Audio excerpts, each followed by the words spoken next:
I mean, but if you're in a position where you can do whatever you want, that's like the best thing to be. Just do a little bit of this, a little bit of this, whatever happens to interest you. Everything.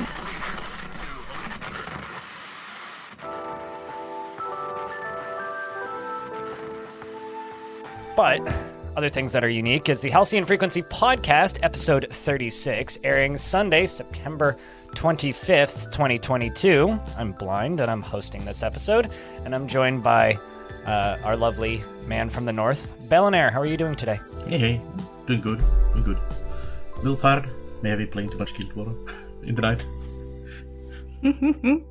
And 2D Kiri is also here. How are you? Hello, I'm great, thank you. You know, we re-entered this world of podcasting, and I'm sitting here going, in the less than 12 hours, I will be fully packed for a overnight backpacking trip. So I'm just sitting here kind of jumping up and down in anticipation, going, please don't rain, please don't rain, please don't rain. Oh, Yeah. Is it forecast?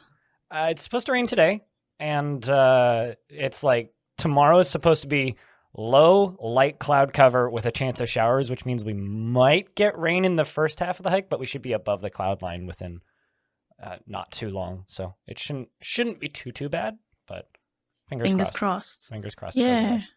It's supposed to disperse by day 2. Where are you going at this time? I'm going up a mountain called Golden Ears, which is actually, it's like a 2-pointed peak, which is kind of a neat mountain for me because, number one, my dad's never made it to the top and he's coming with us. But it's a mountain that I've climbed many times because it was like the close by mountain when I was growing up. And, you know, like when kids are little and you have kids with a lot of energy, one of the better things to do is take them to a place where they can go on a hike and run them up a mountain. So my parents would like take us there maybe like twice a year. We never make it up. We'd, you know, do like the first 6 or 7 kilometers and then go back. But it's a 22 kilometer round trip. So it's not too bad. But the problem is it gets like borderline vertical at points. So we're hiking up the first half, which is goes up to a place called Alder Flats, and we're gonna set up our gear and stuff there, and leave all the heavy stuff, and then unpack day packs, and then we're going to do the rest of the hike to the peak and back on the first day, and then camp at the campsite, which is pretty close to the bottom. It's like it's about 6.5 kilometers up, so you're majority of the way through the hike already by the time you get to the campsite, but also like the hard bit is yet to come. So, but we'll be camping up there overnight and. Hopefully we get to see a view at the top because the view is pretty spectacular. There's a small glacier up there that never goes away. It's like, because it's like these 2 peaks that kind of go in like this 2-pronged thing. There's areas that are always in shade. So it's cool up there. That sounds really fun. Yeah, I'm a little jelly. I would love to go as well. Can I request pictures? There will be pictures on my Twitter, most likely. Perfect. Thank you. Assuming we're not I stuck love in a mountains. cloud, then there will just be pictures of cloud, but you know. I take that too. Yeah, if only we had some mountains. We are very flat. I get so lost without mountains. Oh, really? Yeah, Finland is very flat. The only Oh, I didn't know. like even a little bit for what we would call mountain. It's not really a mountain even. It's in the very north part of the Finland. When we turned 100 years, Norway was actually going to give us a mountain top because they have many and we have none. But then their law didn't allow it, so we didn't get the mountain top. How would they do that? Just change the border? Yeah, basically. Okay. That mountain is basically the other side of it starts in Finland, but the top is on Norwegian side. So they would have just moved the border like a tiny bit to the side. But our Norwegian constitution doesn't allow ceding territory. The gifting of mountain Yeah, peaks. basically they can't keep territory. Okay. That was a nice gesture, at least. Yeah. Finland is mostly like marshlands and like permafrost areas. Yeah, swamp, basically. The whole country is just forest and swamps and rivers and lakes. It's really good for sinking your enemies, though. Yeah. And actually, it's bad. Just bury it in the ground, because it gets destroyed really quickly, dead body. If you put it in a swamp, you might find it several hundred years later. It's going to be some interesting archaeology there soon. Yes. Things to know about Finland. Yeah. The ground in here has very high iron concentration. So, I mean, we are metal, even in the ground. But that makes the ground super acidic. So anything organic, like, just gets disintegrated in like 20 years. Oh, wow. That's terrifying. What things to know about Finland? The bodies are in the swamp. Yeah, yeah. It's just like Louisiana, except the bodies decompose quickly there because crocodiles. Yeah, you get like a anaerobic environment in the swamp, so the bodies don't decay in there and nothing eats them. All right, Rockstar. I know that like it's been leaked that you're working on a new like Vice City Grand Theft Auto, but can we get one in Finland, please? We can even include like my summer car into it. Yeah, that's my summer car guy could make an appearance. Yeah. Be a very popular Easter egg. 10 people would know why there's a crazy man running around flipping people off. Yeah. Oh, I actually saw a tweet talking about Finland. So Paradox released a new race DLC for Stellaris, the Toxoids. And they have like their pre-generated names for the races, like 3 options that you can choose pretty much like for every race. And one of them is basically just Finnish names. Oh. So I'm not sure. So they're just like, we randomly generated a bunch of letters together and magically made Finnish? No, I think it's very intentional because like the starships are named. It's Finnish word for it's tähtilaivasto, but it's like tähtilaivasto or something like that. It's like so close, but a little bit different. Like they're definitely intentionally taking those. It's like some Finns were commenting on it on Twitter. It's like, that sounds like that's probably our president, and that's an actual real city in Finland for a city name and so on. That's actually kind of funny. Yeah. It's the Swedes calling Finns smelly, I guess, because the toxoids are all about gas and whatever. Filth. It's kind of funny because it's like anybody, in a like outside of Finland would never even notice.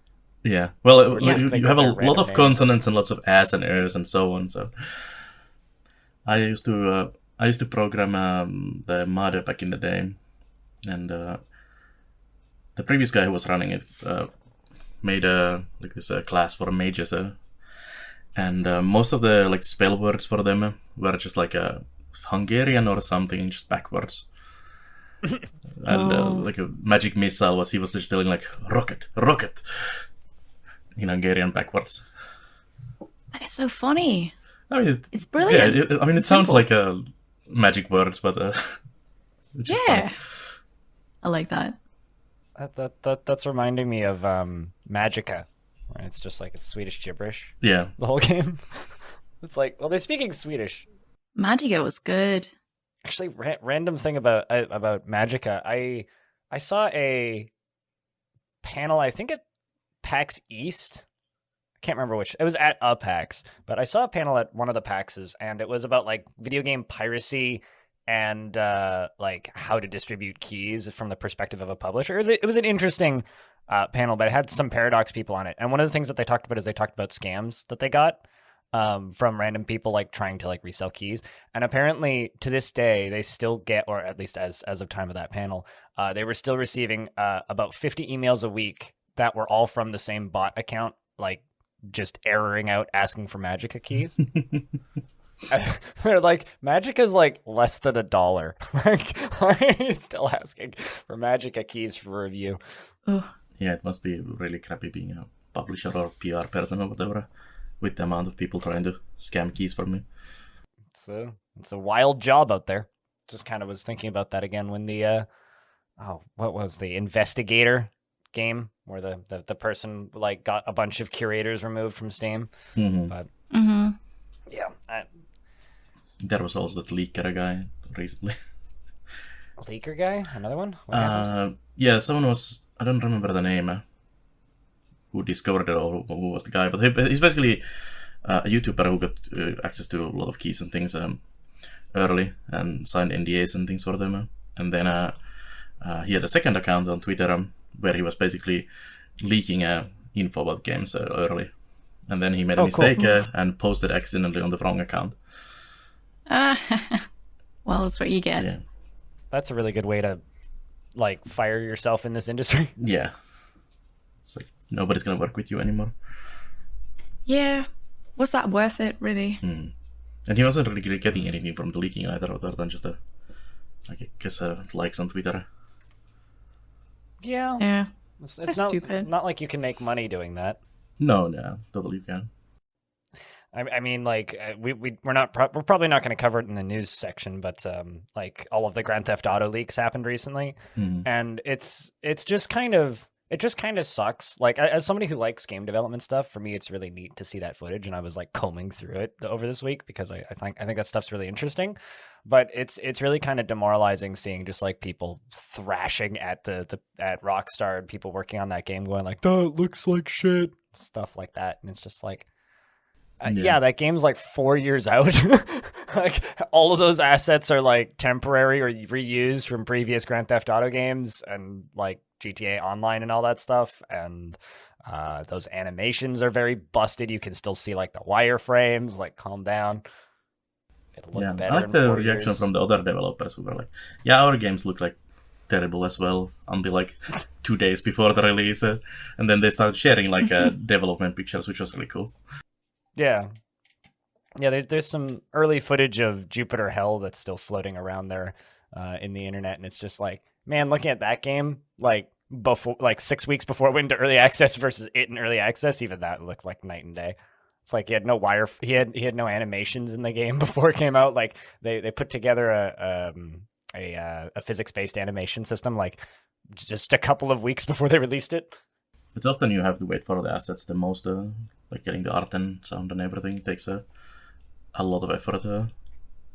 And you don't want to like get those early because you might change them and it's expensive and takes time. You just want to be sure that these are the assets and things you want. I do gotta say though, I think I might be getting ready for a new Grand Theft Auto. I think I might actually play a new single-player Grand Theft Auto. I just wasn't expecting them to actually do that. I was expecting them to. I enjoyed the last one a lot. It was a great time to stream it, and I broke my controller in the middle of it.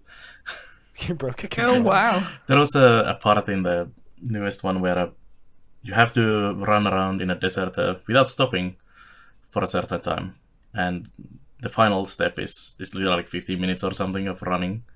So I just stuck a toothpick into my controller, so it held the button down and just ran in a circle, which apparently broke the controller. Oh. Yeah, I enjoyed GTA 5. It was a fun game. I didn't see that leak, but I assume the new one is going to be 3D. Yeah, they're all 3D. I mean, if you want... No. I played GTA 2, yes, and I loved it. That was made by a different studio with a different parent company, and nobody from that team is still on the team. So but it's GTA. I love the first one and the second one. And the UK one also pretty good. Chinatown Wars was also 2D. Mm-hmm.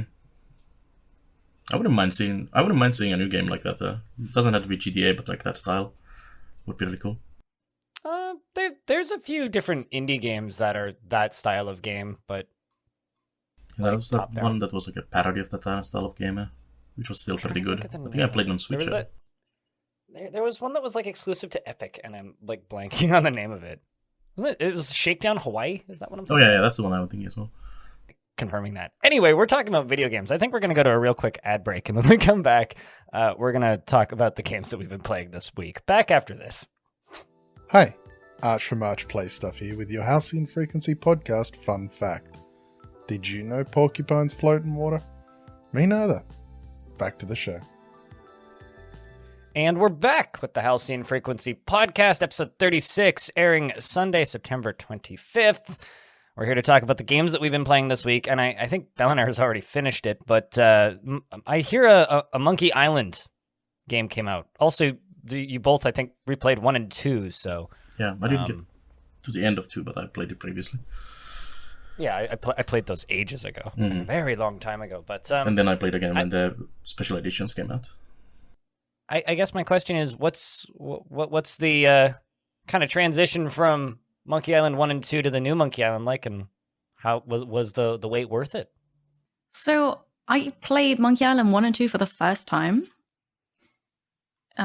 which was really cool for me. I played 3 parts of it at least as a teenager, but I just knew of the franchise and I really liked it, but only from what I've seen from the third one. But playing the first and second one now was super, super cool and really enjoyed it. Although some of the puzzles were just, it's an old point and click and you don't really understand what you're doing, why you're doing it. I've played 2 hours of the new one, and I don't want to spoil anything, but the second one ends weirdly, and people had to wait 30 years for the explanation of why, and now the new one, Return to Monkey Island, explains why the second one ended the way it did, and I think it's brilliant. Yeah. But I don't want to spoil it. I was actually wondering how they're even going to continue from that point, because it's so weird the ending in the second one. Yeah, I would have been so mad if they just left it that. I mean, they did, right? But yeah, like playing it 30 years ago and then having this ending and you're just like, what happened? So that would have driven me crazy. But now, people know. So now I'm suddenly sitting here going, if you guys want to do like a straight up spoiler discussion of this game, you absolutely can, and we can timestamp around it for people who might want to skip. But we should probably wait if Kiri wants to finish the game first, though, because I don't want to really spoil any of the story stuff from the new one until you guys are also done with the game. Okay. Because I'm just kind of curious about how the game starts now, to be honest. It's continuing directly where the second ends, if you know where the second one ends. Like it's literally time ago, but yeah, just 1-to-1 from 2 to the new one. That's kind of fascinating. Yeah, it's really cool how they presented it there. Very impressive. So is Return to Monkey Island just quite literally like more of exactly the same, just with less moon logic? Because that seems to be all of the reports pretty much. that I'm hearing. It seems that way, yes. Yeah, you can choose actually difficulty in this one. So there's casual mode and hardcore mode. And I was playing on the hardcore mode, and all the puzzles still felt easier than in the old ones. Like much less of the moon logic, and it actually kind of points you fairly clearly always like where to go next, and at least where to look for the next thing. Like I had to use the hint a couple times because some of them were kind of strange, but mostly it really explains where to go. I was pushed into hard mode as well, but so far it's all good. Mm-hmm. Doesn't feel too difficult. I mean, if you played through the 1 and 2, you can definitely play the new one with the hardcore mode easily. And I've played lots of other point-and-click adventures, so I'm like, you just do certain things, even though you don't know why. But it's really cool because it's the same brilliant writing. It's super humorous and funny. You've got the same voice actors again, and they changed the art style a bit, but I really like it. Did you get the reference to the art style in the Scum Bar when you go there? Because if you talk to one of the, I think it's the chef or one of the characters in there, he says, you look different, and the guy brushes like, new art style. Yes, that was super funny. It's just great. The thing about the art style, though, is like there was a series of documentaries. I want to say that I can't remember what YouTube channel it was on, but there was a series of documentaries. Actually, I think it was just on Double Fine's YouTube channel about Double Fine Adventure, which was the why am I blanking on the name of it now? The point and click that Double Fine kickstarted that got way over budget and they had to release in 2 different parts. I'm blanking the name of it. Broken Age, was that what? I think it was Broken Age. Anyway, it had like Hollywood actors and stuff in it. Is it Broken Age? Yes, Broken Age.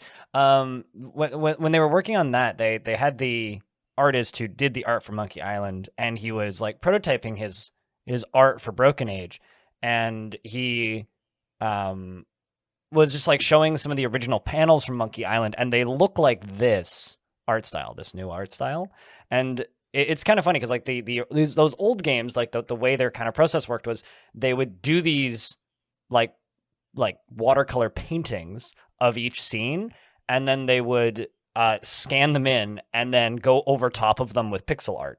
So they would like essentially trace those like art pieces. So it's kind of funny. It's like when you look at the game, it's like, oh yeah, it's a new art style, but actually it's the old art style. I didn't know. It's actually kind of funny because with the remakes of the 1 and 2, especially 2, because you can switch the retro mode and the new graphics, they basically taken the pixel mode and drawn like more like a realistic art. I don't know how to say it, but like they've like drawn on that pixel art. Like they've gone from a watercolor painting into pixel art, and then pixel art into the new graphics. Mm-hmm. They're almost like 1-to-1 between the retro and the new one. It's really cool. I was kind of hoping there would have been a reference to the retro graphic mode in the new one, at least like a retro goggles or something for a moment, but sadly there wasn't anything. I just wanted to say again that I can highly recommend it. If you like the humor and point-and-click adventures, definitely go play Return to Monkey Island. Yeah. Although I would play the 1 and 2 first before going into that, because you're going to miss out on so many references to everything. Yeah. Even if they have that amazing scrapbook at the beginning, that kind of explains actually the all 5 games in a very short form. Well, one page for the second game, which is a little short. But at least you get like the main pointers what's happened before. Yeah, and it's voice acting, and then you can click on just pictures or whatever is in the scrapbook and get a bit more explanation of what happened in the games. It's really, really nicely done. Just kind of coming back to the art style for a second here, I think this game very much as one of my favorite features of a point and click or any kind, like the Deponia games also feel like this, where like every single individual scene in that game could work as just like an art piece. Mm-hmm. Yep. Some of the backgrounds are amazing. Yeah, it's like it doesn't matter what's happening in the scene. It's like you could just like screenshot anything in this video game and just put it up on your wall because the entirety of it just looks gorgeous. Yeah, some people were very against the new art style, and I don't really understand why. Like I did prefer the newer Monkey Island's graphics, I know even the old ones to this one, but it wasn't bad or anything. Like, and then it like grew on me. Like first hour I was like, it's okay, and then I kind of forgot about the whole thing and just went with the thing.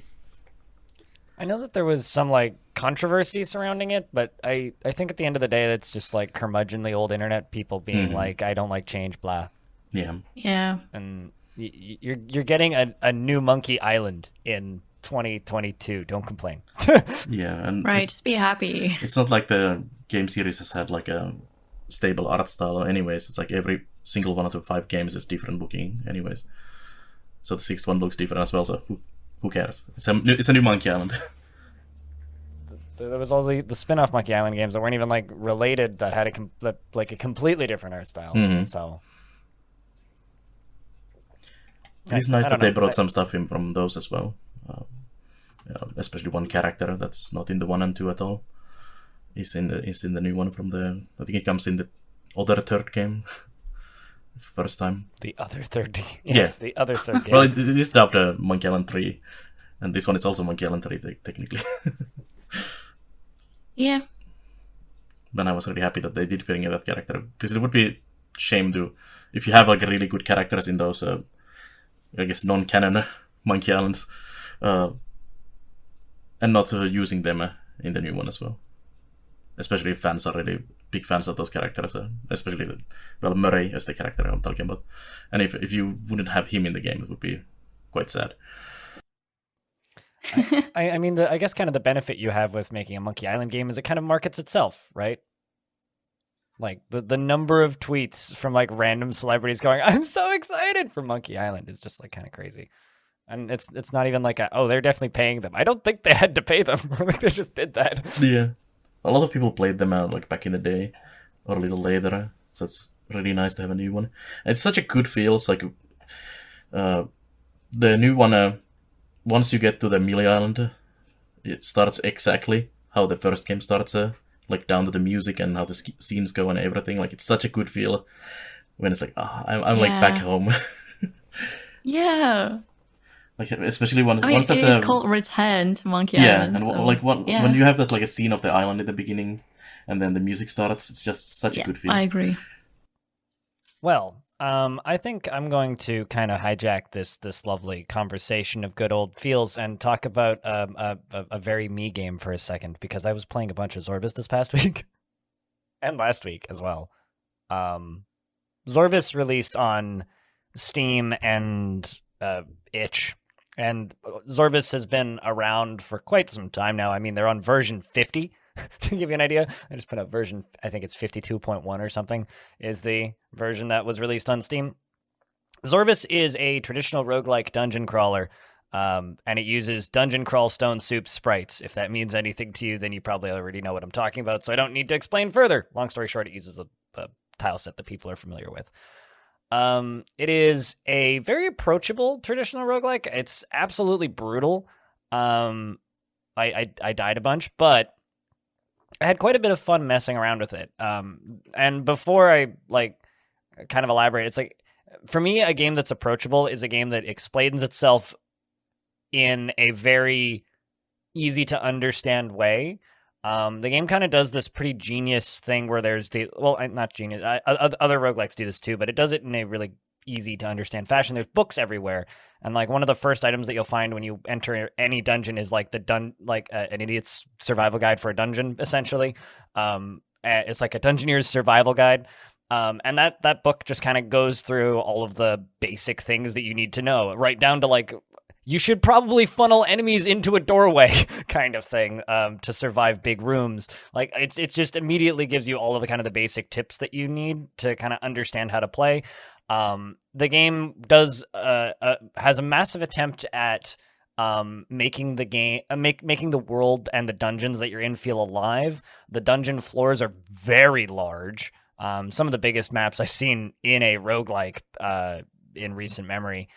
So they're huge maps, and they all are themed, and they have different enemy types that will populate different portions of the dungeon, and they will yell at you. If you run into thieves they'll have speech bubbles that'll pop up above their head that are just I'm just here for your gold, stop killing me, and fun stuff like that.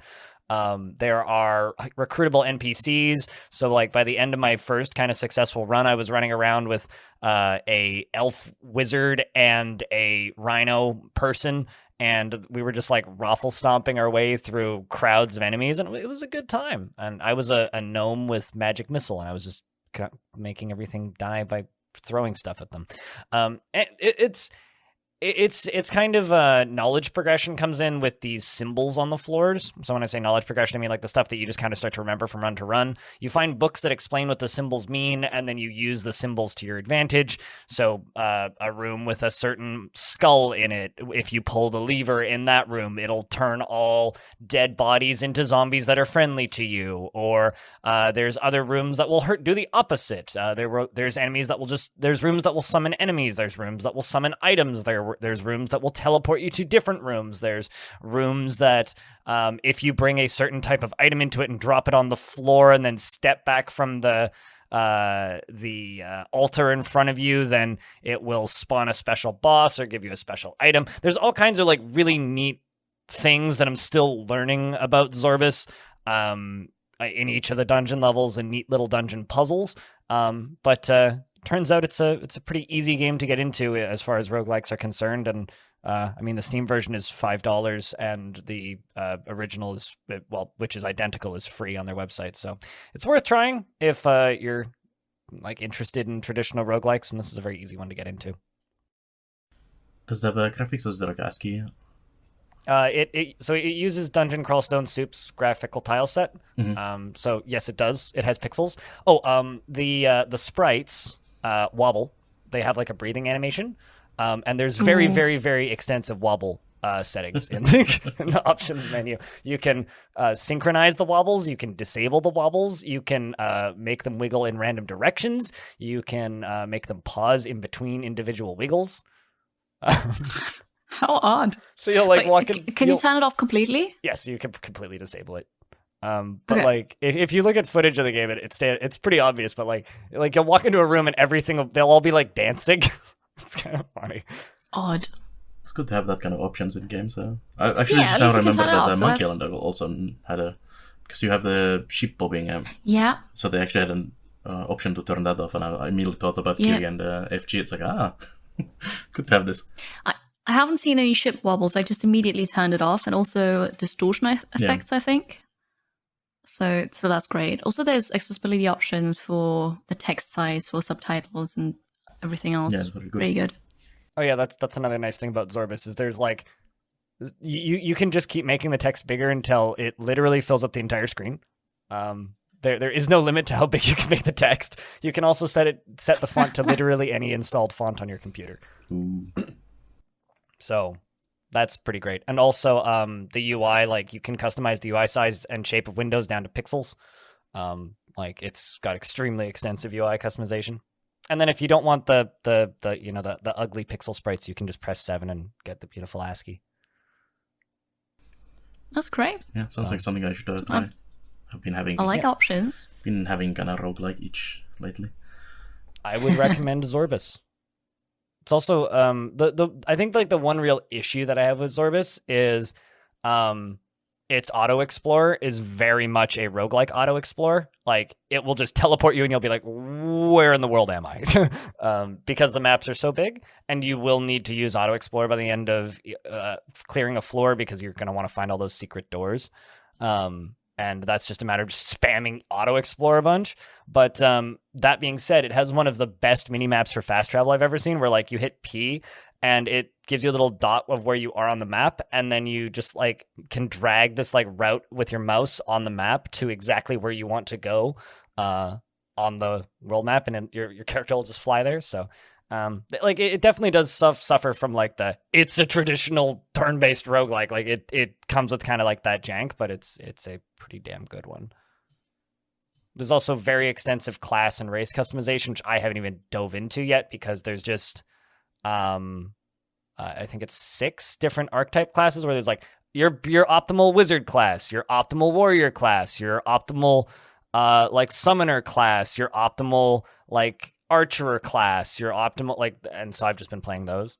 So I've been kind of bouncing back and forth. That's the kind of stuff that I really like to tinker I've with. just been jumping back and forth between dwarven warrior and gnome wizard. So, although whenever I play wizard, I usually end up being much closer to a druid, just like summoning lions. Just being like, go, kill! Because like the spell variety is quite wide. I haven't seen all of the spells yet, but there's a lot of them. So, yeah, Zorbus. It's been fun. Kiri, what the heck is potion permit? And do you have a permit for that potion? Absolutely, because remember when I played Papers, Please? I always make sure that I've got my papers and permits. So, Potion Permit is another life sim. Gorgeous pixel graphics. The dialogue is a bit but you're a chemist and you come to a new town. You're from the medical association. You come to a town where chemists are hated, so everybody hates you. And then you've got to help people, heal them, gather resources. So you have a sickle, an axe, and a hammer. You run around outside the town to collect resources, to kill enemies. And then basically for every other thing, you've got a mini game. So crafting potions is a mini game. Diagnosing people is a mini game. Part-time jobs in the town are mini games as well. Apparently research too, but I haven't gotten to that yet. Fishing, and so on. So far, I really like the mini games. I like the gameplay loop, basically, of just running around, collecting resources, and then diagnosing people, helping them, upgrading your things, of course, as you do in a live sim.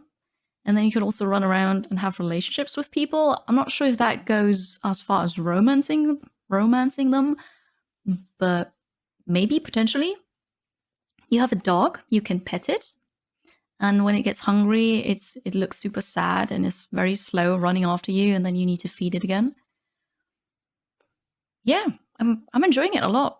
I've streamed it for one stream and now I'm playing it off stream on my Steam Deck and I'm having a great time with it. Yeah, I played the demo of it as well and really enjoyed it. What exactly does this thing... So I from the perspective of somebody who doesn't play these types of games, what does this game do that's different than Stardew Valley? There is no farming grind. So you are the chemist and you have the super old rundown house and clinic. So you've got this profession of you're a chemist, basically a doctor. It's more like an RPG, I'd say, than Stardew. You've got lots of quests to do as well. And it's more story focused as well. I feel like in Stardew, you inherit this farm and then you build it up and it's all about grinding, making more money.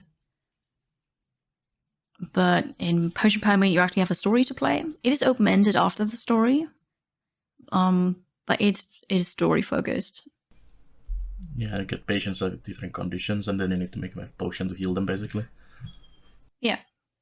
Interesting. I as somebody who doesn't play many life sims, I mean, this is probably the exact problem people get whenever they look at a roguelike that I talk about. But from the outside looking in, they all just kind of look like pretty pixel art, and I can never figure out what the substance of the game is just from like Steam pages or even streams. Like I look at them and I'm like, okay, so this seems like the same game loop every single time, and I have a hard time figuring out like what makes each individual one unique. Yeah, no, that's totally understandable. Here you just have the different profession, and you have the mini games in between as well. Like Stardew, yes, there's one for fishing, but that's it. So they're different. Yeah. So this is like a mini game collection with a story and a life sim attached. Yeah, it's much more like a JRPG almost. Interesting. Okay. Also, this one has an amazing pixel art. Like, it's so well done. It is really pretty. It's gorgeous. Yeah. Kind of reminds me of Graveyard Keeper a little bit. Yeah. Just in its color palette. Yeah. Much prettier. Yes, much prettier Yeah, Graveyard that's Keeper. true. Well, Belannaer, do you want to talk to us about the new player experience in Guild Wars 2? Yeah, my new addiction, basically. Please make me play again. Go. Yeah. So I've never played a Guild Wars 2 before, even though my community has been like, you should try this, it's a good game. I'm like, yeah, I'll try it at some point. This has been like a series of different games that's like, yeah, I'll play it one day. And it's like, this is an amazing game, why didn't I play this earlier? So last Sunday, someone linked a video of Guild War in my Discord. I was like, look at this amazing mount. And it's like, oh, that looks quite nice. And then people started talking about Guild Wars. And then they were like, let's go play. And I was like, sure, why not? So I just downloaded and just jumped into it without really knowing anything. And it's been a really interesting experience. It's quite different from like, I played a lot of like Final Fantasy and World of Warcraft back in the day. And it's a lot different experience from those. Because in World of Warcraft and everything, it's just like grind those levels and get to the end game and then do some raids and whatnot. This one supports much more like just going after all the shinies. Like, I haven't really focused on anything. I'm just like wandering around, exploring. It's like, what is that shiny thing? Ooh, what is that cool thing? What does that do? It's like, ooh, that's a nice looking place. Let's go there. And I'm already almost max level just doing that. So it's really fun. And I also really like that you have is it 9 classes, which one of them is a DLC, which I haven't really seen, or the expansion is needed for that. And then you have different builds for each class, but also like all of your skills and everything changes depending on the weapons. So you can build your character very differently depending what weapons you wield and what talents you take. And I really like that as well. There's a lot of build options, but also it's interesting how the gear is done. That it's not that grind for a gear. You can get like basically almost top tier gear very quickly, and then it's all about fashion pretty much after that. Damn right. And so it's very horizontal progression. That's really interesting. Like, people have gotten their gear like years ago, and they're still using the same gear these days. And they just hunt for fancy skins. Like, there's probably a Halloween event coming soon with some fancy skins that I'm looking forward to. Yeah, there's always a Halloween event. And it's completely free to play currently, up to level 80 and everything. You just don't get some of the story stuff and some of the zones that are required for with the expansions. And also there's also living story ones that you need to buy separately, even after the expansions. Yeah. But that's basically just story stuff. Yeah, because the story it's the living world that they've got.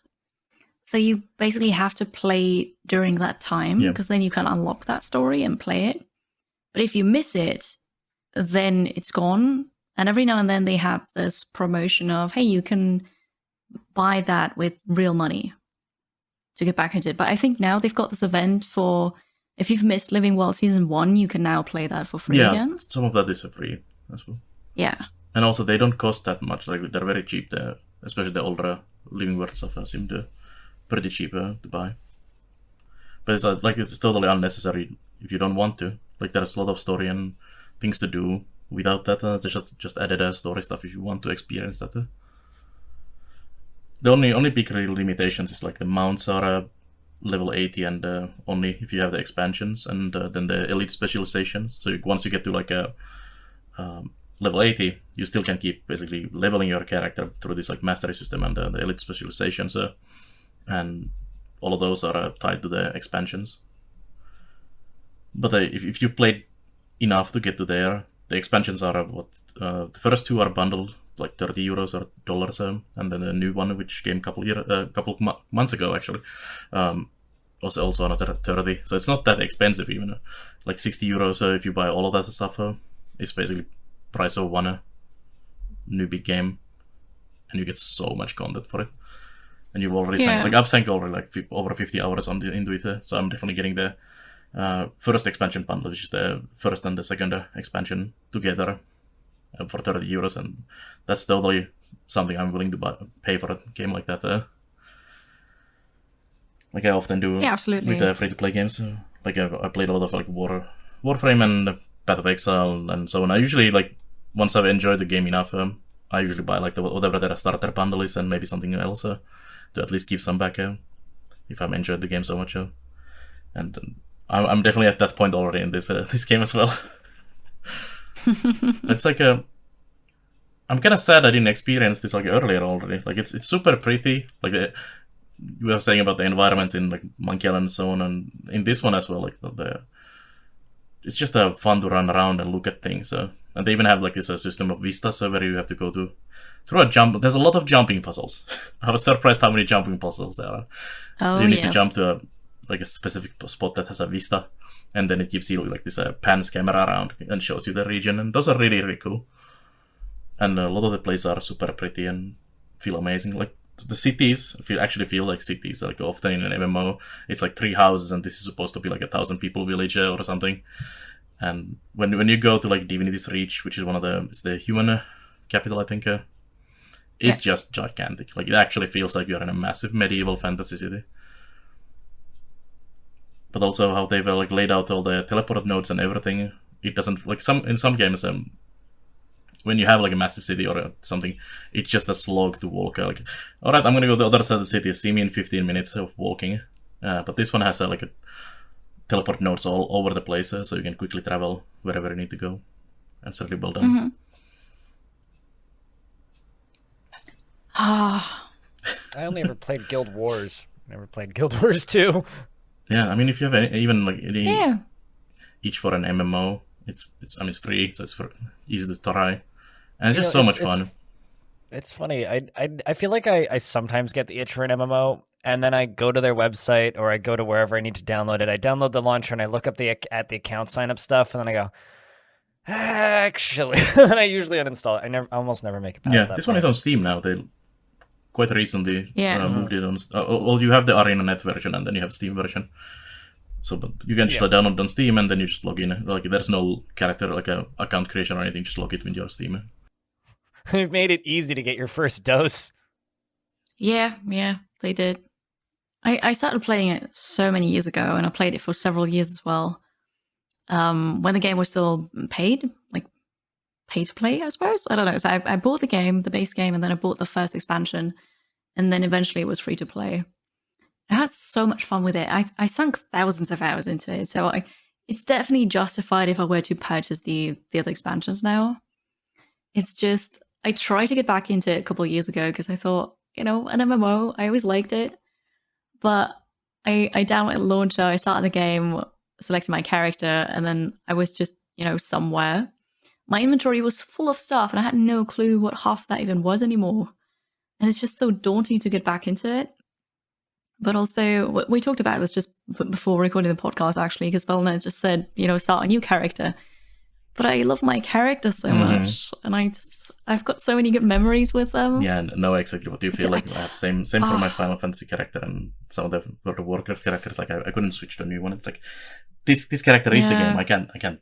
This is me. This is the canon main character of this video game. How literally. Could you possibly kill Commander Shepard? Right? Yeah, exactly. I mean, if you played like 1,000 hours of story content, especially in Final Fantasy, seeing that same character doing the emotions and all the things, it's like it would be so strange to suddenly be like a different race and face. It's like, what? This is not the same game anymore. Yeah, no, I understand that feeling. There's like really cool stuff just walking around. There's like these mini dungeons. So you have like dungeons and then any other like MMO, but you also have like mini dungeons that are not marked in any way on the map. So there's like a whole exploration aspect of, oh, what is this place? It's just a random door in the middle of nowhere. And it's like a mini dungeon you could throw, and there's a reward at the end. And then small like different achievement things to hunt, like which randomly ran into a small tiger rat den that just gave an achievement when you find it. It's like a small hole in the middle of nowhere. So there's a lot of things to hunt. And then there's all the there's like a rotation of world bosses and events that just constantly go around. Like there's something every 15 minutes pretty much on the thing around the world. And I really like the world bosses. Like in some MMOs, you have kind of big bosses, but Guild Wars 2 has some really, really big bosses in the world. Just massive dragon pops out of nowhere, and it's like, hello. Like yesterday we were super fun. Yesterday we were just leveling, and you can see like there's these players that have like a mentor tag or like a commander, which are like mentor is supposed to help people and so on. But you see these like other players on the map all the time in an area. So like a couple nights ago, I was like wandering around alone and just exploring, and I saw like 3 of these guys in the same spot near me on the map, and I was like, there must be something going on in there. And just walk in there, and around the corner it's massive, like a crystal dragon, like just massive. I was like, oh, I'm gonna go poke that a little bit, and then I got promptly one-shotted.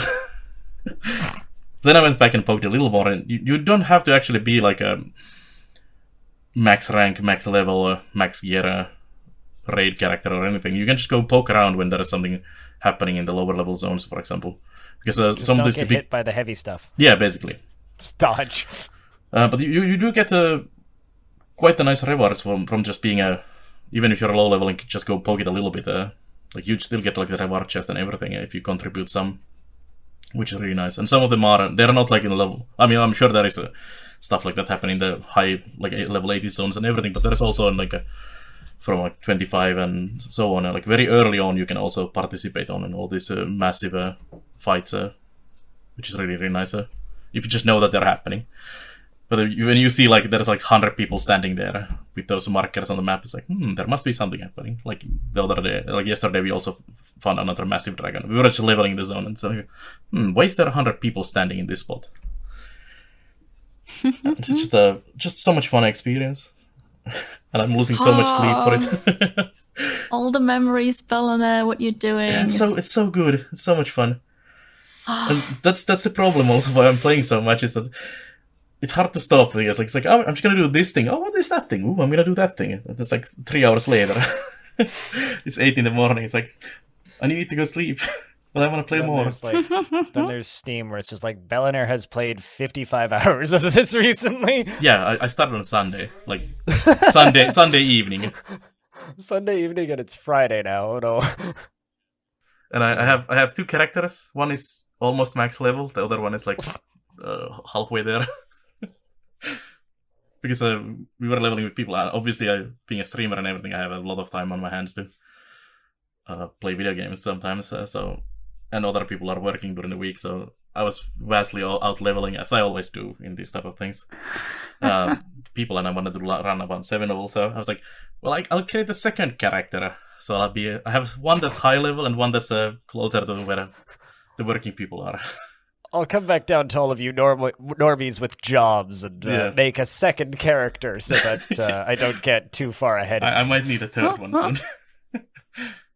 Although there is only that's one of the limitations with the free-to-play version. You only have 2 character slots, which I think goes up to 5 if you have any of the expansions, and then you can also buy new slots. Like there's a lot of like buying bank slots and buying character slots, and lots of quality of life things are also that you can buy. Teleport I remember doing that, and so on. So there is a lot of that like microtransaction things, but nothing really that. It's like pay to win. Like you can boost yourself to level 80 and so on.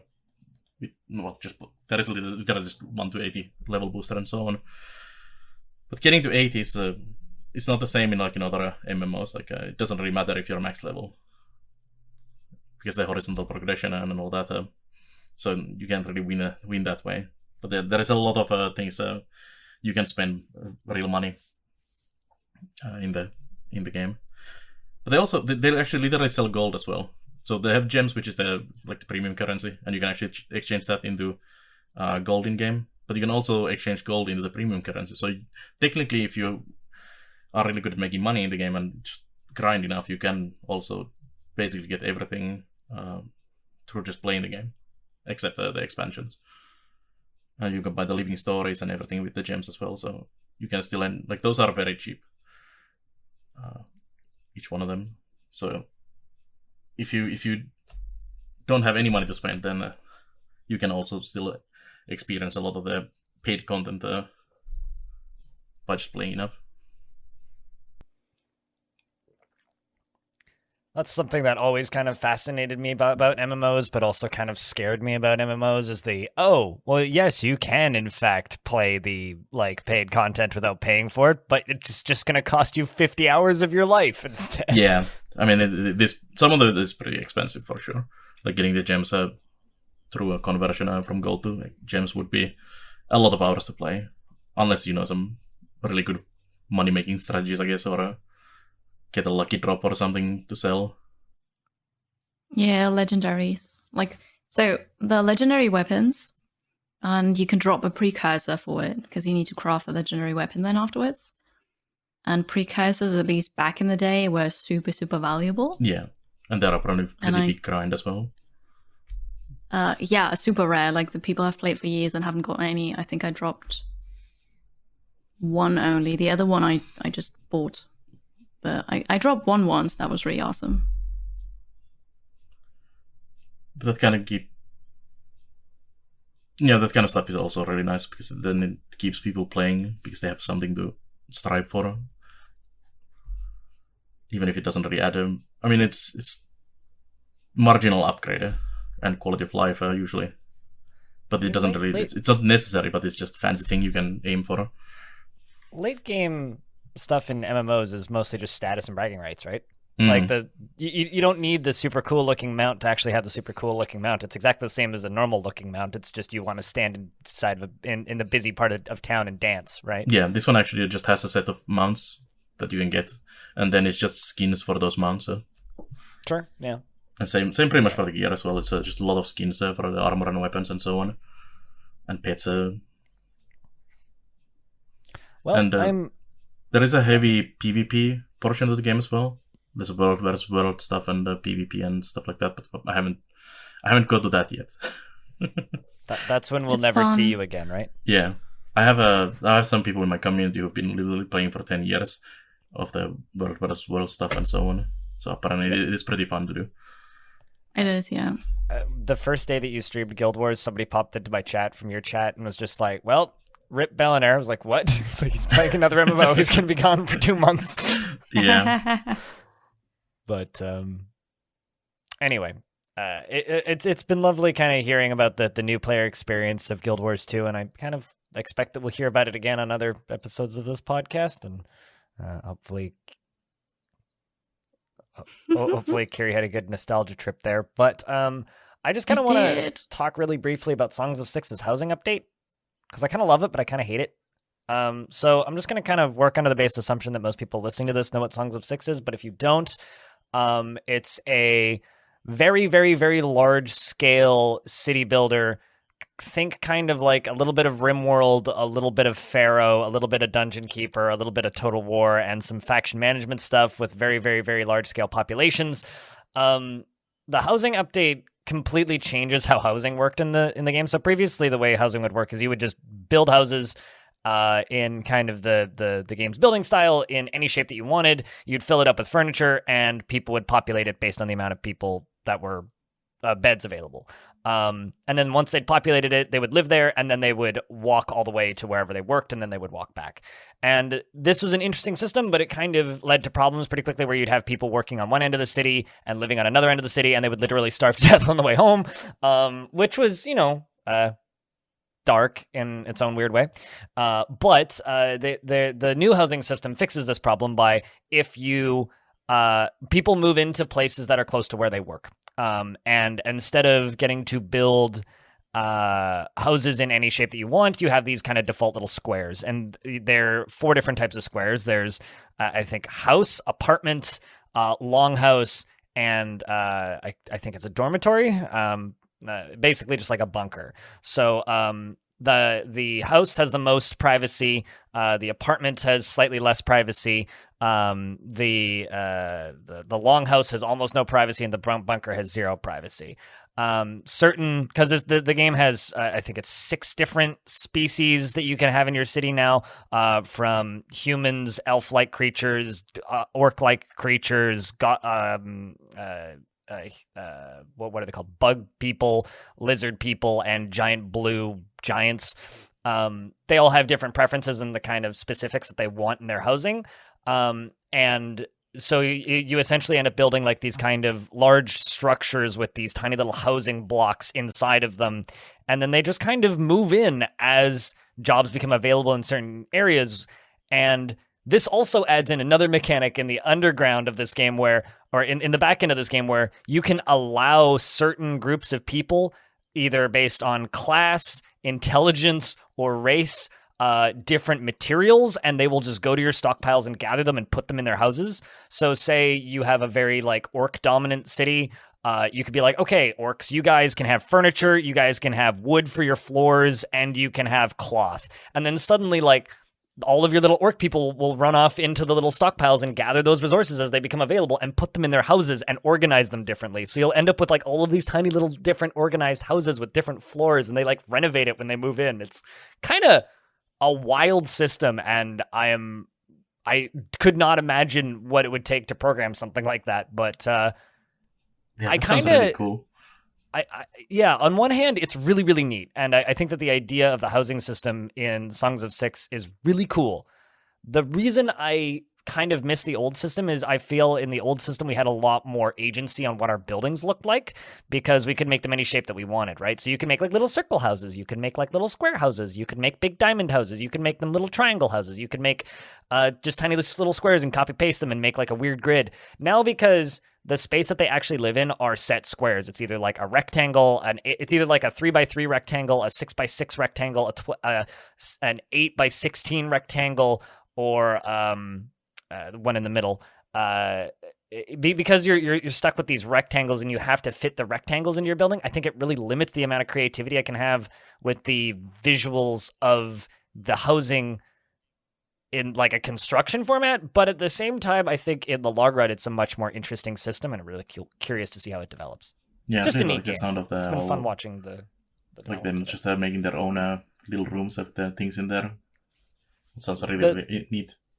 The thing that's really neat about the system is something that I'm hoping I'll see in the late game of my current playthrough, because Songs of Six is one of those games where you kind of end up fighting against yourself, especially once you start getting into combat in that game, because once you get into combat in that game, you're literally throwing your city's population at another city's population to go to war.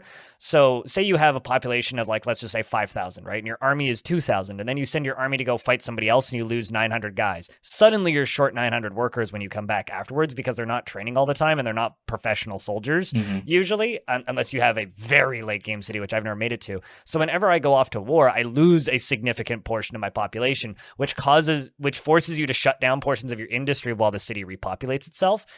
And it's going to be really interesting seeing all of these abandoned housing blocks just slowly getting run down, because if you don't have people maintaining the buildings and living and working in those areas and cleaning and working the janitor stations and all that, like the buildings start to become run down. So I'm really curious to kind of see what like the housing system does when I start shutting down chunks of my farms, or like having to like move people from one portion of the city to a different portion of the city due to whatever kind of disaster happened. Or if like, I don't know, the elves get really mad and decide to eat all my bug people again, which happened once. So, you know, it's a fun game. It's really cool stuff, like just janky emerging, in a lot of like weird stories ways, but emerging from like the gameplay itself, and also kind of realistic in like real life wars back in the day. You just round up peasants into your army, and then you didn't have farmers, and there's a famine. So it's kind of realistic in that sense as well. And it sounds like really fun how it gets represented in the game as well. It's a really neat game, but it's also kind of like a really scary game, because it does way too good of a job simulating racial segregation. But it's like, from the perspective of like a fantasy video game, kind of like Crusader Kings, almost in a way where it's like, oh, I'm doing horrible things and don't feel bad about it. In this game, there's literally just like in the school system for this game, there's a slider which is just like, do you want to indoctrinate or educate? For every single different like species, and like there's literally a button on the cannibal shop, which is one of the shops you can build, which is just like, yes, you can eat this entire group of people. Also, we're imprisoning all of them. Go. It's a neat game. There's definitely something there. I mean, it's got its janky problems. I mean, like the rain still and snow still kind of makes me motion sick. And the like he still hasn't. It's kind of funny. I asked him specifically about the rain and the snow when I was talking to him once, and he's just like, I'm adding a system to make snow pile up, and I will remove the crappy animations once I've done that. I just haven't done that yet. Okay. Solo dev problems, I guess. Yeah. Because like there's nothing that actually indicates that it's winter right now in the game aside from that snow animation. So because like the time moves so fast, it's like you'd straight up miss the seasons, and sometimes you do need to be paying attention to what season it is. So mechanically, I understand why that snow animation is still there, but God, it's annoying. Although if you turn particles all the way down to minimum, it does lower the number of snowflakes. But it's good that they at least see that it's a problem and something to solve later on. Yeah, I mean, it's Songs of Six, I think for me is just going to be a game that I continue to check in with every single update, and it's got that big warning at the beginning where it's like, this game has broken features and it's not finished, because it's not finished and it has broken features. Yeah, no, of course. And I just kind of expect it to, be kind of in a perpetual state of semi-broken forever until it finally releases. And, there's whole mechanics in there that straight up just don't work properly. Like, the combat is clunky as hell still, but like, everything that game does is so ambitious and so neat, and nothing else is really like it that, for me, it's kind of slotting into my brain just like Dwarf Fortress, where it's just like, yes, I play this, not because it's perfect, but because there's really nothing else like it. Mm-hmm. Still haven't gone around to play that. I guess I need to. Take a break from Guild sounds a Wars. lot of fun with what you're explaining now. Just wait until the next big update comes out. There's big updates every so often. Although it's a weird game to stream, because like I stream it and I suddenly gain like 30, 40 viewers because like nobody streams it, and there's kind of a really big community for it. So it's a neat game to stream, and I'm definitely up for giving it a go. It's super goddamn zen too. Like it's a pretty slow paced game, and it's kind of not grindy, but like it takes a while to get things going. And then things can crash and burn really fast, but it's neat. It's especially fun when you start like marching the like anti whatever group is like uprising in your city army through the streets, just slaughtering your own people, and you're just like, no. It's fun. Good game. Yeah, it happens. Speaking of things that happens, Belannaer, how's GeoGuessr? It's as fantastic as always. My wife had a birthday last weekend, so we actually Happy birthday, wifey. 10 days. Happy birthday. So we usually play GeoGuessr for all the anniversaries and things. But why I wanted to mention the GeoGuessr is that they actually added some new modes. There's now a quiz mode in there, which is like a series of questions, and you need to like pinpoint where from the world is this food, and for example. And those were extremely fun. The only problem with them is that it's like a set question, so you have like 20 questions for this one topic, and then that's basically done. So you can basically only do them once. But hopefully, I mean, there is also a community-made version, so you'll just have to find new ones. But they were really fun. Like, we were supposed to play GeoGuessr, and we ended up only doing like the normal map maybe a couple times, because we just did almost all the quizzes that were available currently. And just so much fun, like guessing flags and guessing foods and guessing all kinds of things. And a lot of them also had not just like where is this from, but also like gave you information and like, this is a food from France and it's made from this and this, and or like a location. Like they gave you like a small like an info bit as well with that, which was really cool. I like that. Yeah, I can highly recommend it. It's a really nice and neat new addition in there. Like I've done like language guesser previously, where we guessed where this language is or where this writing is from, and it kind of hits the same spot, and it's just really neat. All right, well, I think now is a possibly a good time to go to a real quick break. And when we come back, we're going to talk about the news that we think is interesting that we should talk about this week. I'll just say that it's been a bumpy month for Twitch. We'll be right back. Hi there, podcast listeners. Jess here. If you missed me on today's episode, never fear. Stop by on Twitch instead. You can find me at twitch.tv/wo_Jess, Monday through Thursday at 10 a.m. Mountain Time. Please enjoy the rest of this episode, and thank you for listening. And we're back with the Halcyon Frequency Podcast, episode 36. So watching the news this week has made me kind of really happy I'm not going to TwitchCon this year, because there's been some back and forth in the community. But long story short, Twitch is clamping down on gambling. As far as the extent of this, we won't know exactly until like the new regulations go into place. But for right now, they will be making a policy update on the 18th of October to prohibit the streaming of gambling sites that include roulette or dice games and games that aren't licensed in the US or other jurisdictions, which to me is like shocking that they allowed those in the first place. But they cite a bunch of very specific sites on here, which are stake.com, rollbit.com, and duelbits.com, and roobet.com, which as far as I know are all a shell or owned by one shell company out of some banana republic that, long story short, are very questionable and have been paying a lot of streamers extremely high salaries to just sit there and stream slots for hours and hours and hours on end. Do we have anything to like say about this aside from like good riddance? I think it's a good start, but it's not banning gambling on Twitch. Full stop, right? It's just you still have poker stuff that and is not all the things, licensed, right? So you can still stream gambling. Yeah, but I think it's a good start. Hopefully, they're gonna continue to work on that. It's gonna be interesting how they're gonna be like monitoring all this, especially the whole other jurisdictions, because different countries have very different gambling laws. Like our country, for example, has very strict gambling laws, and like you really can't play any of this online, or shouldn't be playing on any of these online casinos and whatnot. And there was actually in my town some Twitch streamers who actually got contacted by the Finnish police because they were doing like a promotion to this gambling content and whatnot, and basically cease or desist letters from the police. Which they surprisingly promptly did. Because it's very regulated here. It's basically a government monopoly on the gambling. So anything else is no. Yep. Huh. That's interesting.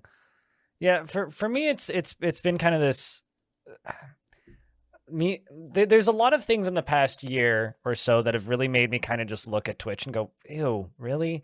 And this was really one of those things. I do not like gambling.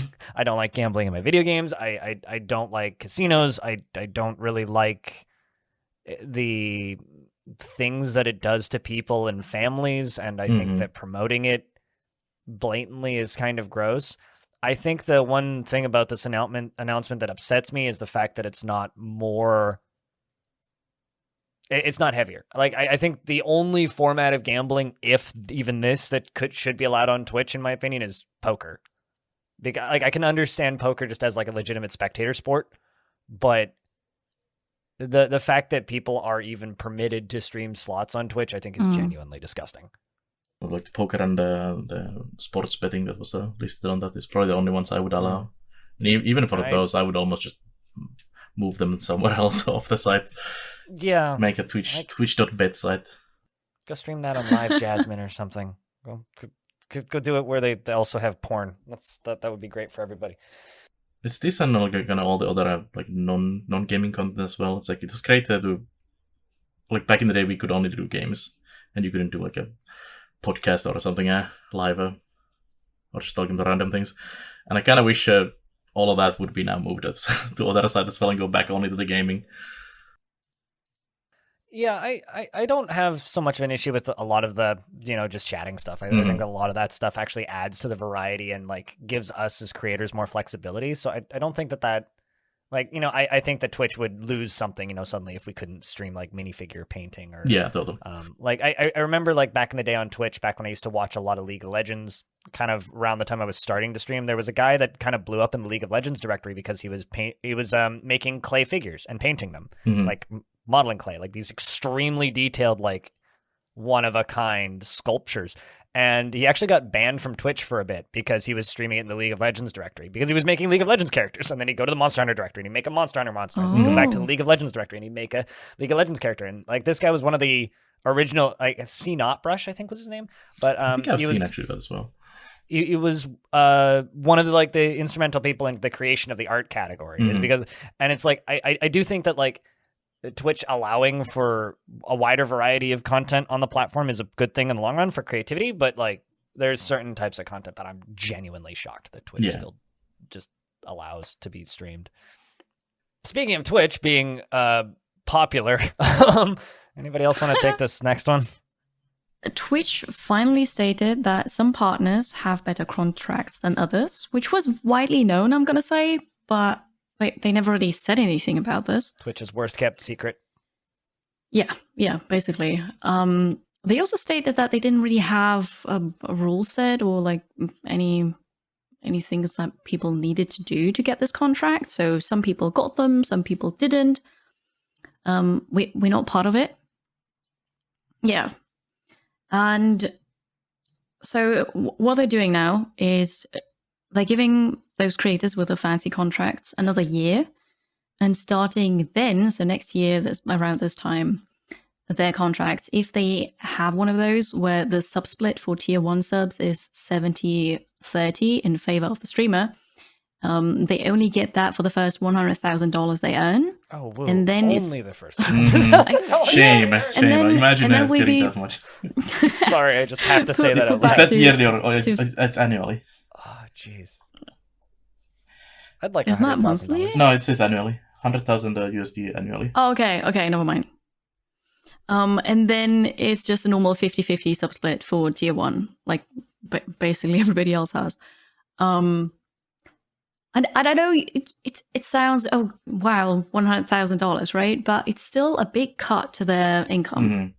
So if I had a contract like that, I'd be annoyed, right? Because, I signed that contract, now they're just going to change it. So basically it's Twitch doesn't make enough money from these big streamers. Yeah, I saw also comments from some of the people who have this, and they said that this was the only reason why they could become like a full-time streamer, because the normal cut would have not been enough to basically live off and getting this 70% was the push that allowed them to actually become a full-time. This article coming out led to a lot of really interesting discussions between me and my chat because, I think me and Belannaer are both in this position. We've both been doing this for a really long time, and neither of us have that sub split. And it's like, I've seen a lot of one person that I'd like to note would be excessive profanity. Cody Hargreaves was said on Twitter that maybe it's time for him to look at coffee or Patreon and other things. He's just to diversify because his entire income is subs. I don't actually think he ever turned on bits in his channel, so I'm pretty sure he just has sub income. And he was saying that he maybe it's time to do that. And for me looking at that, it's interesting because there's a lot of bigger channels on Twitch that have always just kind of existed on just Twitch income, and I always would look at those channels and be like, how are you doing that? Because I wouldn't be able to do this full time if it wasn't for tips. I wouldn't be able to do this full time if it wasn't for Patreon. And I wouldn't be able to do this full time if it wasn't for outside of Twitch money. Because I would be barely scraping by right now if it was just Twitch money that I was making. And it's partially because of the 50-50 split. But I understand people's annoyance, but at the same time, as somebody who's never quite been big enough to actually earn that split, all it does from my perspective is having these people at the top end yelling about, oh no, God forbid we have to be like everybody else. You see those people shouting because they're losing a large chunk of their income, so understandably, but it just makes life for us worse because it spreads this, oh no, people don't make any money through Twitch subs thing, which is, yeah, that's true, but also that is still a large portion of my income, even on that lower split. So Yeah, that's how I buy food monthly. yeah, it just kind of irks me, I guess, that, you know, when if you are in a position where you have that higher sub split, the fact that you've dedicated your entire life to that and not made something like a Patreon and not made something like external revenues, like I think it was Total Biscuit back in the day who stated, if you don't have at least 5 revenue sources as a content creator, you're an idiot. Like we've all done that. We've diversified all of our income. Absolutely. Through Patreon. Because how else do you make money in this industry? Yes, you need, as a smaller one of these big ones, you kind of have to go here and there and this and that and kind of get that sum together somehow. Yeah, some money from sponsorships, some money from tips, some money from Twitch, some money from YouTube, some money from I don't know, a voice acting gig, some money from Patreon, some money from this, some money from that, sell some t-shirts. Like you really have to diversify, and I think it's absolutely it might be a bit of a money shock for some of these people that had this contract, but I honestly, if you were dedicating the entirety of your income on just Twitch doesn't care about any of us, right? Like we are numbers in a big machine, and it doesn't matter how big you are on the platform, you're still just numbers in a big machine.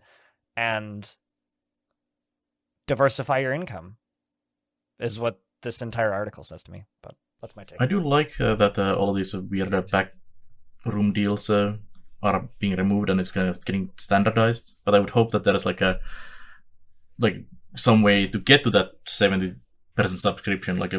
You have the path to partnership and have a path to 70% split. It's nice that they don't have any weird deals going on anymore. But it would be nice to have some way to improve your standing on Twitch, basically. Yeah, I very much doubt that they'll bring this back. This kind of seems like them just putting a nail. No. That's probably going to be next step, removing it fully, even the 100,000 limit. Oh yeah, no, I mean they closed because they announced a closing of this higher split program. It was roughly a year ago now, I think. They stated we're no longer accepting new people into this higher sub split. I remember it was a while ago, and that was the first wave of people being pissed because they were like, "Oh no, my god!" Because roughly the number that always went around was you need, and I remember sending off an email and asking Twitch about it a while ago, and it was you need 500 subscribers that were not counting gifts and not counting primes. You need 500 paying subscribers to renegotiate your contract. That was always the number that went around. Which is a lot. It is a lot. None of us in this stream team are small, but I don't think any of us have ever had 500 paying subscribers. I've definitely had more than 500 all in gifts. Yeah. So I think I've gotten maybe half that at a high point. So it's tough to get those numbers, and people worked really hard to get them, and they're losing that now, and that sucks. But to me, it's an opportunity for me to shake my head and say diversify. Yeah, for some people who are on the edge on that might mean end of career if they don't find those other revenue sources. The one cool thing about this is that I sent the article is that they actually revealed what is the standard split for all the tiers. So we now know. Because in our contract we can't say that tier 2 sub gives me this much money, but now we can because it actually says in the article all those persons. Yeah, they have revealed that, which is great. So tier 2 and tier 3 subs give the streamer more money. Yeah, 60 and 70%. I mean, I would say that stuff's been public knowledge ever since the. It's also a not so well kept secret, right? Even worse kept secret. But it's nice to have an official. There's a couple other problematic things though with the article, because one of them is that they say streaming is expensive in the sense of they have to pay for the servers and stuff, and sure, obviously that costs money, but I'm pretty sure they don't actually pay as much as they said because Twitch belongs to Amazon, so I'm sure they get a better deal on that. I'm 100% sure on that as well. And also, they compare that with a streamer who has 100 CCV and streams 200 hours a month. Streaming 200 hours a month is insane. It's ridiculous. To defend them a little bit on this, they're just using it because it's a round number. Yeah. Yeah, but then, it doesn't really it's still... put them in a good light, though. True. I mean, What's Just easier? say What 100 hours, what right? rolls off the tongue easier? A streamer with 85 viewers who streams 140 hours a month, or a stream with 100 viewers who stream 200 hours a month? It's just, I don't know. No, the 200 hours is already the one I'm really having problem with, because that is a ridiculous amount of hours on a month. Like, you and me have streamed I've done a that. lot of hours.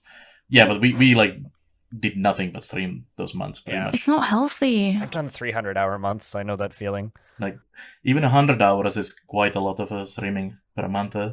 No, I think that there's a lot of not healthy habits on Twitch, but I think out of everything in this article, that's like, I saw a lot of people getting like really annoyed by that, and I don't know, I read right over it as like, oh, that's just an example number, but like, yeah. I mean, yes, it's an example number, but They could shouldn't have be encouraging either left people it to out do or it that. rubbed me the wrong way. written it better, yeah. Like, it's always how you communicate things is important, and this is not the best way to communicate it. What it makes me want to do is set up like a 24/7, I don't know, dripping faucet cam or something, and just cost Twitch as much money as possible. Yeah, that's what I'm like. If it's this expensive to stream, they would be losing a lot of money on like smaller streamers and even big streamers on this. Like, how are they actually running the site if it's this expensive? I'm really curious to see what happens at TwitchCon, and if they have things to say, and if there's any major changes, because Is there going to be a riot protest at the TwitchCon? yeah, I was also like thinking about that, like, because we're not really, or I don't want to talk about it, but there's also a lot of drama going on just in the gambling sphere right now between different groups of people that do like gambling and do not like gambling on Twitch. So like, I almost wouldn't be surprised if there is literally just like an angry mob outside of TwitchCon this year. Like, it kind of feels like that. It certainly gives off that vibe to a point where it's like, but between this and, I don't know, people just being entitled, I guess. Yeah, I don't know. I guess I'm at a point in this industry where I feel like everything's just kind of out to get me, and I just have to survive. So when stuff like this happens, I go, yes, business as usual. Yeah, I mean, this has like, been basically the same thing last 10 years for us. It's like another shit show. You know, just like getting shot down every time you try and do something neat. Yeah, new month, some new get used to it. drama thing. It's like, I'll keep streaming and doing my content. Yep. If Twitch goes down, I'll go somewhere else. Find me on Patreon. Yes. So, with all of that talking about Twitch, YouTube announced a few things. I think the one that's most notable, essentially partner program changes for, and this was posted on the YouTube blog. But I think one of the most notable things is you're now going to be able to get revenue from shorts. So expect to see even more shorts. So if you don't like YouTube shorts, deal. You're gonna get a lot of those. Because there's going to be ads because the shorts bar, like when you go view shorts on your computer or on your phone, on your computer there will be ads on the sidebar to the right of the shorts, and on your phone every couple of shorts you will see an ad. And shorts that are put into the shorts feed, those are shorts that get spikes in views via the shorts algorithm, will be earning ad revenue now. So when you see somebody get 30 million views on a short, you don't get to go, haha, you made like $2 off of that.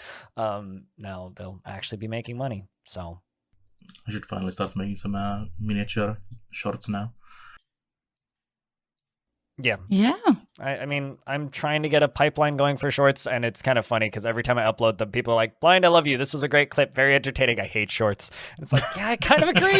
They really, really suck on Where's the on 2-hour desktop. video? Yeah. Well, for me, it's like my YouTube channel is funny because I've got two types of content. I got shorts and longs. But you know, outside of that, they talk about a few other things. They talk about expansions to their fan funding programs.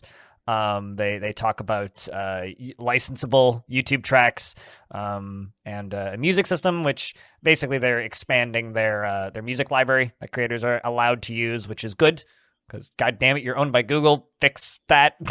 Like Twitch, you still could be better about that. But that stuff's neat.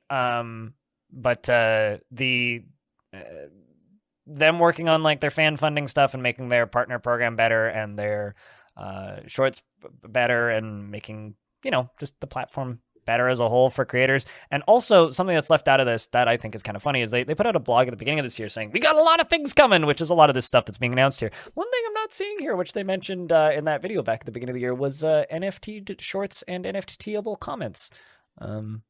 So Yeah, good thing hopefully they that's took not that behind the zone and showed it. Yeah, hopefully they shot that one. And it's gone off to the farm to never come back. In fun news, Videogamedunkey did something serious for once. He now has a publisher, Big Mode. Yeah, Which is I'm the most donkey excited. name ever. It is, isn't it? I think this could be really cool because he has some good points. Like he wants good games, and he's also a video game critic. Obviously, he's funny, right? But I think he can also be serious. And I don't know. I'm just very excited to see where this is going. Also, Leah they're married, right? Wife, Partner. partner. I think they got married. I seem to anyway. recall seeing them getting married, but yes. Yeah, I think so. The article says 5. Good. So both of them, like, they're both in on this, which makes me trust it a bit more because when I found out about it, I was like, oh, that's just another joke, right? But Leah is also behind this. I'm pretty sure that's sure. I think it's going to be good. It's also like focusing on indie games and being a big YouTuber and having also contacts probably with other big YouTubers. Just from the fact of that, they're going to be successful indie games because they already have like a massive, basically marketing system built-in. I mean, the Twitter account for Big Mode actually just started tweeting 8 minutes ago. Has been around for like less than 24 hours at this point, I think, and they've almost got 100,000 followers. Like, wow! Yesterday it was 44,000 when I followed. Yeah, they're at 96. They're at 96.3 thousand. Like I think when I followed it, was this in is the 50s. huge. Yeah, and everyone is talking basically in the game industry already as well. So yeah. And like they tweeted 8 minutes ago, what's up, Big Mode Nation? Just want to say thank you for all of the talented and passionate people that have been reaching out, and it's amazing to hear from you. And we're pouring through everything and filing and sorting through stuff as we go. Network of contacts is extremely valuable to us. And if you don't hear from us immediately, you may. At any point in the future, so keep them coming. They're talking about games being submitted, but this was tweeted 8 minutes ago, and it's got 1,000 likes already. Like, yeah, no, this is they're going to be this is going to be popular. Yeah, it's going to be interesting to see when they get their first game out and how that's going to do. Yeah, Dunkey is trending on Twitter right now. Yeah, so it's that's and cool. I like that they also said in this article that one aspect that seems to be a real crowd pleaser is that Big Mode will not publish any games containing NFTs, blockchain, or crypto. He has a pretty good announcement video, which we'll link in the description of this podcast, which you can go take a look at. And if, hey, Dunkey, if you want to come onto our podcast and talk about your new publisher, just want you to know that the chair is always open. We'd love to have you on. But all I got to say is I think it's time to kind of wrap up this podcast. When Halcyon publisher? Maybe next year. Couple more game jams and then. Yeah, a couple game jams first. Small things first.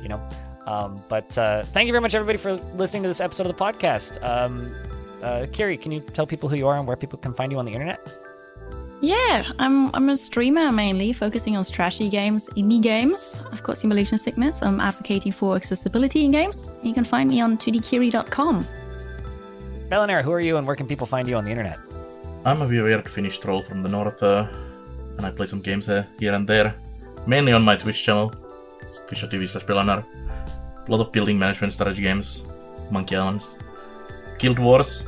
Probably you're gonna see a bunch of that. I'm trying to not just do that, so that's probably gonna be more on the weekend and random here and there. But yeah, you can find me there. You can also find me on Twitter, Belannaer TV, and you can find my YouTubes and miniature things and all the things through there. And I'm BlindIRL. You can find me at stupidskull.com or just at BlindIRL on most platforms. And this has been the Halcyon Frequency Podcast. You can find more episodes of this show on halcyonfrequency.com. If it doesn't show up in a place where you want your podcasts to show up, let me know and I'll make it show up there. And if you have questions about the podcast, you can ask those on the Halcyon Frequency Community Discord, which can also be found via the website. And if you want to help this podcast out, share it with a friend, post it on social media, or just leave us a review on the platform that you listen to it on, if it happens to allow reviews, because those do help. I think we're a 5-star podcast, but frankly, rate us whatever you think is relevant for your personal needs and tastes. And this has been Halcyon Frequency. Until next Sunday, don't change that dial. Signing off.